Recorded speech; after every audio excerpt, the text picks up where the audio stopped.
Hello tout le monde, j'espère que vous allez bien. Je suis très contente de nous retrouver encore dans notre story time. Alors mes chéris, le story time d'aujourd'hui, c'est mon story time en fait.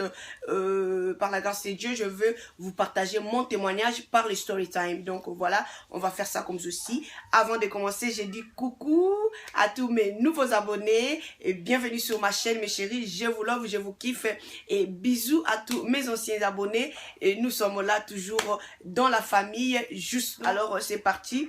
Le story time d'aujourd'hui, c'est mon histoire. Ça s'est passé dans ma vie. J'ai été attaquée par l'hibou, comme vous avez vu.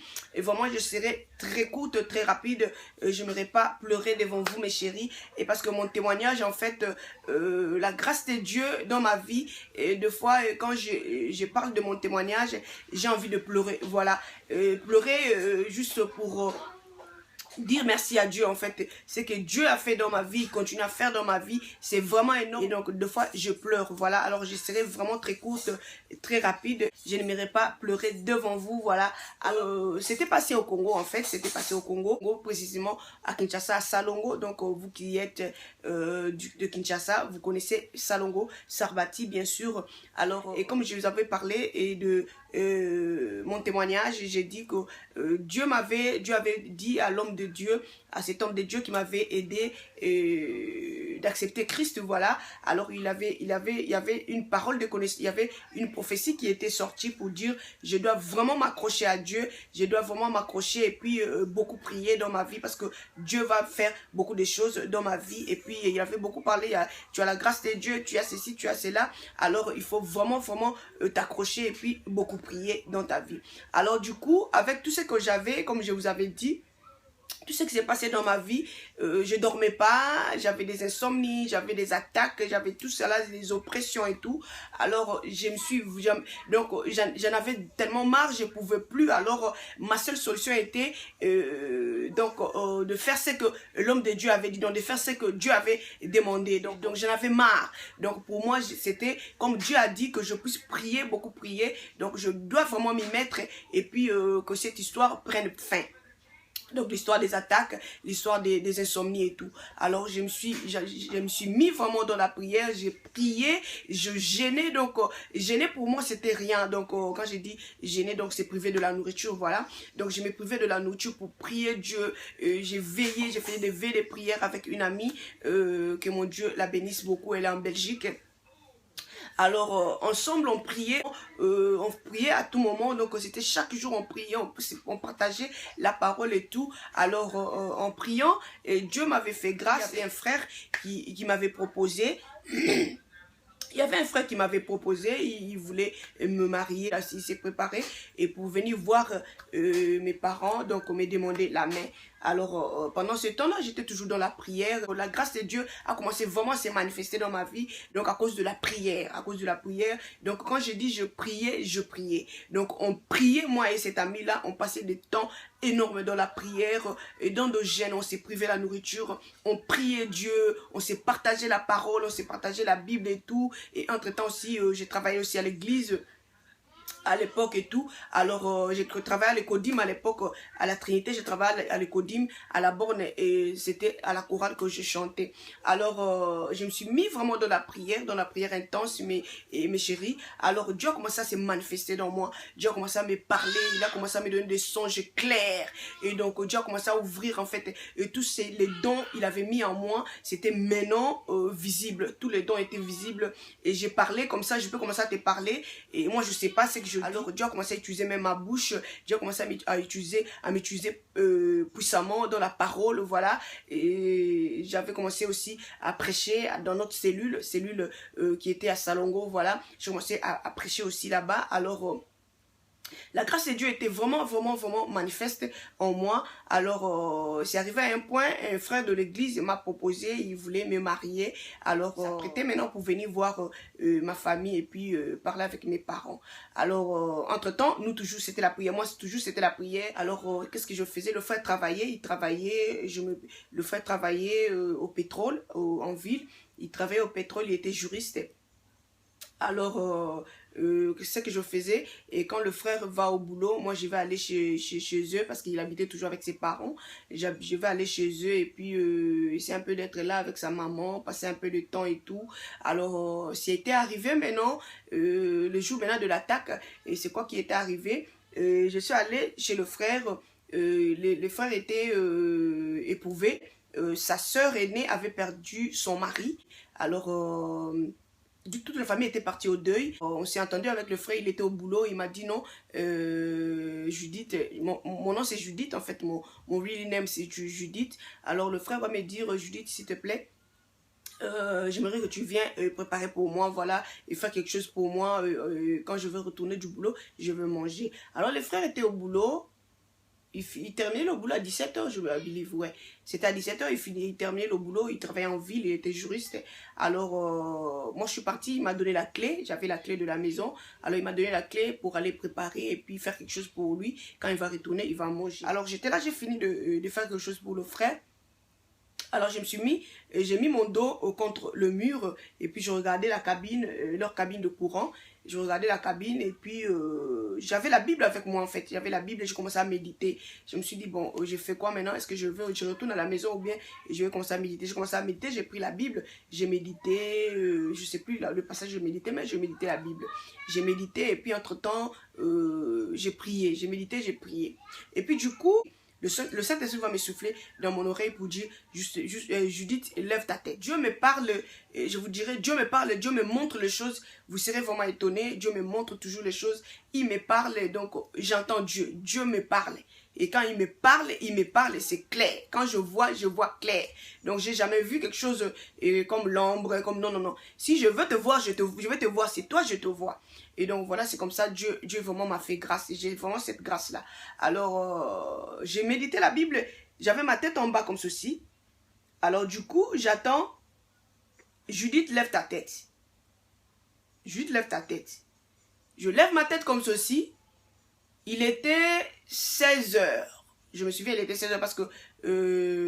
non, il était 17h. Il était 17h parce que le frère finit le boulot à 17h. Bah, le temps de prendre le taxi pour le ramener à la maison. Donc, il arrive à 18h, 18h30. Il était 17h, voilà. Il était 17h et puis le soleil était là. C'était pas aussi très noir. Voilà. Le Saint-Esprit me souffle. Il me dit, Judith, lève ta tête. Judith, lève ta tête. Il a dit ça 2 fois. Comme j'ai médité la Bible, du coup, je lève ma tête comme ça, mes chéris, c'était l'hibou. C'était l'hibou qui était huge. Il était vraiment big. L'hibou venait tout blanc. L'hibou tout blanc. Il était tout blanc, vraiment big.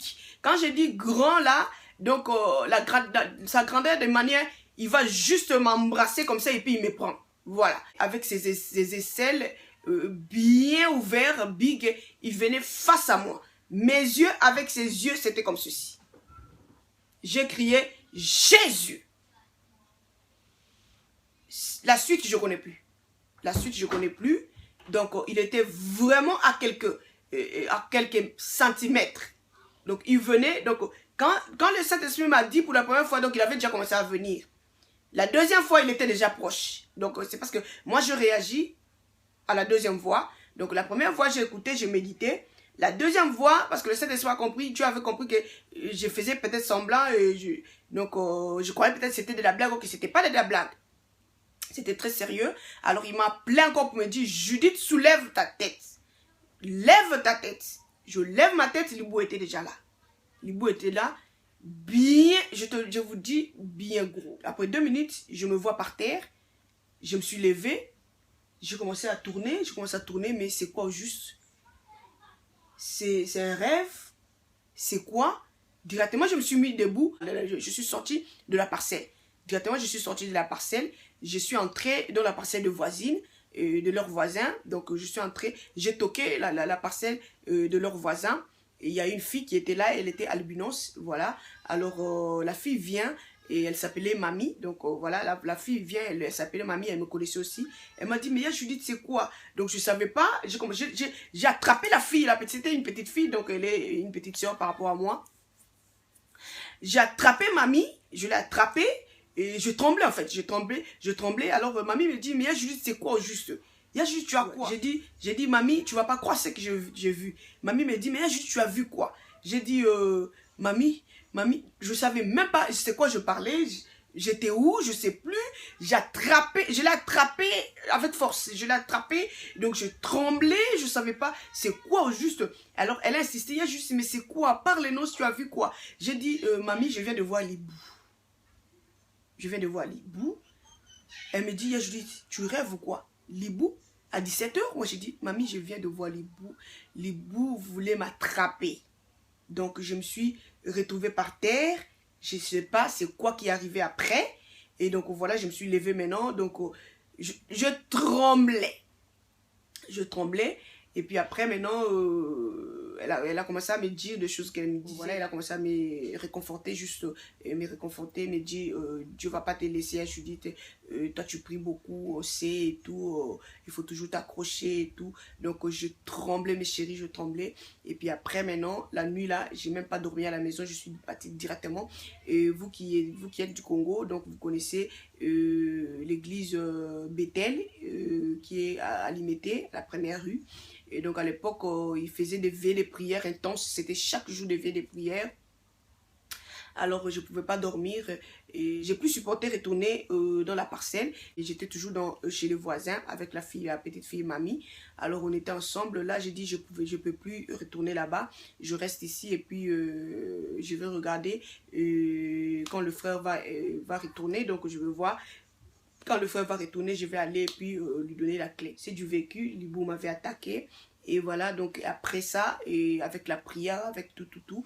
Et puis Dieu m'avait montré réellement c'était qui. Et qui était incarné dans l'hibou, voilà. Et c'était une personne que je connaissais. Et qui s'était incarné dans l'hibou pour venir m'attaquer. Et tout ça, pourquoi? Parce qu'à cause de la jalousie. Donc c'était la jalousie. Et je voulais me marier et la personne ne voulait pas. Et c'était la jalousie et tout. Donc il voulait m'attaquer bien avant mon fiançailles. Donc c'était un peu ça mes chéris. Alors comme j'ai dit, je vais m'arrêter ici. Donc je vais commencer à vous partager mon témoignage dans le story time. Et donc voilà, j'aimerais encourager quelqu'un. Toi qui vas écouter ces témoignages. C'est le story time, mais c'est mon témoignage à moi. C'est du vécu, j'ai vécu ça. Alors Dieu m'a fait grâce. Et j'aimerais vraiment encourager les enfants de Dieu. Il faut vraiment vous accrocher dans la prière. La prière, c'est la clé. La prière, c'est dans la prière que nous avons vraiment la force de surmonter les attaques comme ceci. Alors si je n'étais pas dans la prière, je ne sais pas c'était quoi qui allait m'arriver. Et donc, il faut vraiment vous donner dans la prière. Arrêter les distractions. Vous avez un peu le temps où vous faites rien. Entrez dans la chambre. Commencez à prier, c'est très important. Priez parce que l'ennemi, lui, il n'a pas de pause. L'ennemi, lui, n'a pas de pause. L'ennemi, lui, il attaque. Il attaque sans recul. Alors, si toi, un enfant de Dieu, tu es dans la distraction, c'est pourquoi tu vas voir que quand ils vont t'attaquer, ils vont t'avoir. Pourquoi? Parce que tu étais dans la distraction. Vraiment, j'aimerais encourager les enfants de Dieu ici. Faites de la prière votre vie. Parce que dans la prière, nous avons la force de vaincre l'ennemi. Dieu va t'épargner des dangers. Il va t'épargner des incidents. Il va t'épargner de toutes les attaques en fait de l'ennemi. Et donc vraiment mes chéris, faites de la prière votre vie, c'est très très important. Faites de la prière votre vie, vous verrez que tous les attaques sera rien.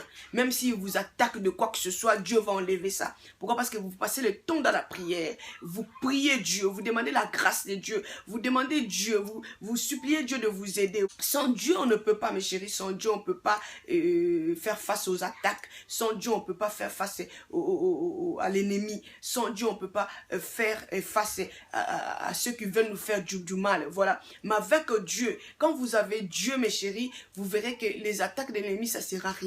Même s'ils vous attaquent, Dieu va enlever. Même s'ils font quoi, même s'ils vont faire quoi, même s'ils vont se comploter, ils viennent 10 000. Parce que tu pries, parce que tu es un enfant de Dieu. La grâce de Dieu est là.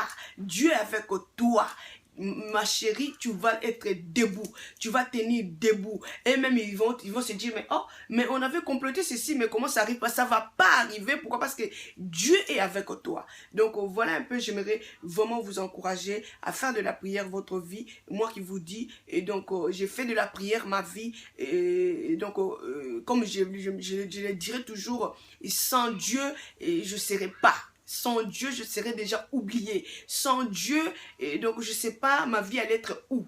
Donc c'est par la grâce de Dieu vraiment que je me retrouve encore jusqu'aujourd'hui. Alors voilà un peu, le story time va finir ici. Et comme j'ai dit, je n'aimerais pas que ça soit très long, de peur que je puisse pleurer devant vous. Et parce que la grâce de Dieu en moi me donne des larmes. Je vois combien Dieu m'aime. Et la grâce de Dieu est tellement, tellement, tellement fort, mes chéris. Et ceux qui sont de l'esprit, ils connaissent ce que je dis. Et ceux qui sont de l'esprit, ils connaissent que la grâce de Dieu est là. Dieu m'a fait grâce, il continue toujours à me faire grâce. Dieu me parle des dangers. Dieu combat pour moi. Et voilà un peu ce que je voulais vraiment vous partager aujourd'hui. Et vous qui m'avez écrit vos story time, vraiment, il ne faut pas me tenir en rigueur. Et j'ai beaucoup de choses à faire. Mais je vais toujours partager vos story time. Et donc, voilà, je ne vous ai pas oublié. J'ai vos story time toujours. Je vais toujours chercher un temps pour partager ça aux autres et pour aider les autres. Et donc voilà, et pour moi, et je vais déjà vous quitter. Je vais juste vous montrer mon hand cream, donc ma crème de main. Donc de la solide est là, comme ceci. Ça c'est le 125 grammes. Donc, comme je dis, le plus gros vient comme ceci. Donc, c'est le double de ça. Ça, c'est les 125 grammes. Ça vient comme ceci, bien protégé. Donc, pour vous aider. Alors, ce que moi, j'ai fait, je prends juste ces spatulas. Et puis, je prends les spatulas comme ceci. Et puis, je prends juste un peu. Si je fais faire juste pour les mains, pas pour les pieds. Donc, je prends comme ceci, la quantité là que vous voyez. Donc, je prends la quantité que vous voyez là, je mets dans mes mains comme ça. Et puis, je prends ma poudre Johnson. Ma poudre Johnson est là. Je prends ma poudre Johnson. Et puis, je veux mettre comme ceci.